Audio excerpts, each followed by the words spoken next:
Ayyee maqaan kiyya Galgaloo Dabbasoodhani bulchaa Aanaa Ilwayyeeti.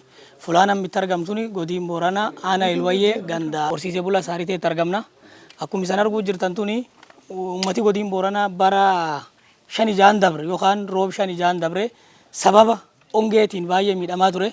Uummati Itoophiyaa fi Oromiyaa keessa jiru cuftinuu uummata Booranaa kan hongeen miidhame kana qarqaaruuf hojii guddoo hojjechaa ture.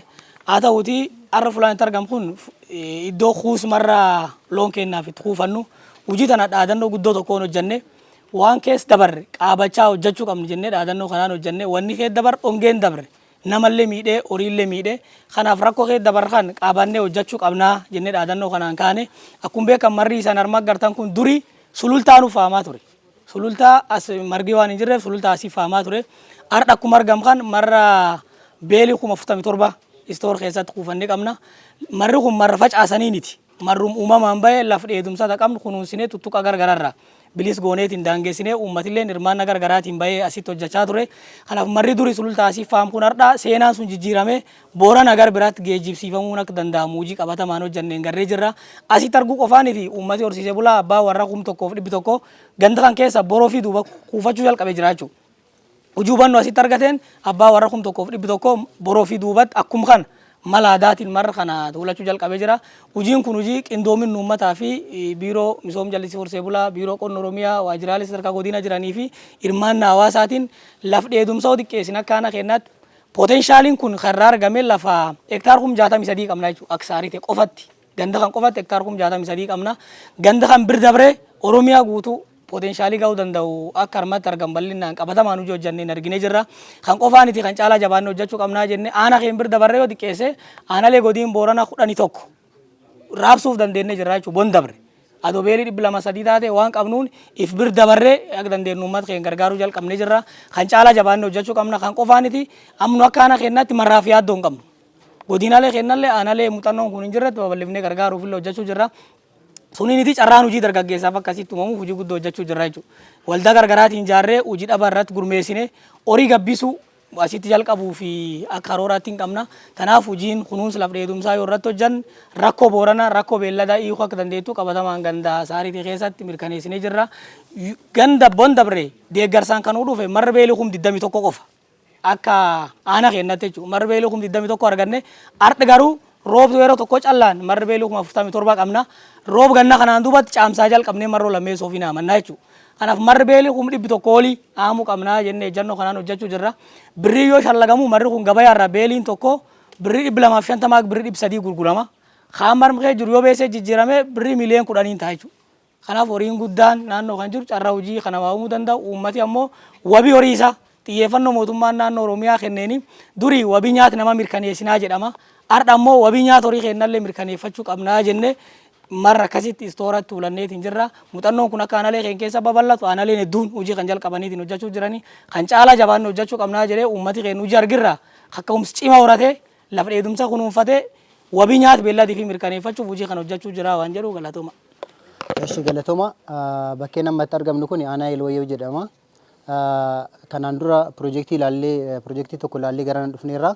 Akka biiroo misooma jallisii horsiisee bulaatti akka Oromiyaatti kaayyoon keenya inni guddaan tokkoffaa naannoo gammoojjii kana irratti bishaan dhiyeessuudha. Inni lammaffaan immoo loon naannoo kana jiran wabii nyaataa isaanii akka haala kamiin mirkaneessuu danda'ama kan jedhu irratti kan hojjetamu. Kana keessattuu marga looniif ta'u oomishuu keessatti akka biiroo keenyatti bara kana hektaara miliyoona 3 irratti oomishuudhaaf kan karoorfannee hojjechaa jirru. Hektaara miliyoona 3 kanarraa marga toonii miliyoona 2 ol kan ta'u akka guutuu Oromiyaatti aanaadhaan kan oomishamaa jiru yeroo ammaa kana. Kanarraa loon miliyoona 3 ol kan ta'an fayyadamoo ta'uu jechuudha. Kanaan dura keessattuu naannoo jiddu galeessaarraa naannoo shawaarraa sulultaarraa bittaadhaan jechuudha margi kun kan dhiyaachaa ture. Yeroo ammaa kana akkuma argitan bara darbe yeroo kana hongee guddaa fi beela guddaa keessa kan turame margi fe'amaa ture jechuudha. Yeroo ammaa kana garuu hojii cimaa hojjetameen keessattuu jallisiidhaanis naannoo bosonni jirurraa immoo miciree ciruudhaan daangessuudhaan tuttuqa adda addaatirraa bilisa gochuudhaan hojiin kun kan hojjetamaa jiru.